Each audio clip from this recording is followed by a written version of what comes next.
నా కలే ఇలా నిజాలుగా నిలుస్తూ ఉంటే, నా కథలనే కవితలే పిలుస్తూ ఉంటే, ఈ వరాలుగా ఉల్లాసమే కురుస్తూ ఉంటే, పెదవికి చంప తగిలిన చోట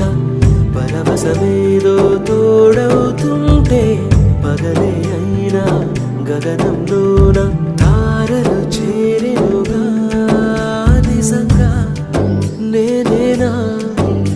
ఇలా నీ జలలో ఉన్నా, ఇదంతా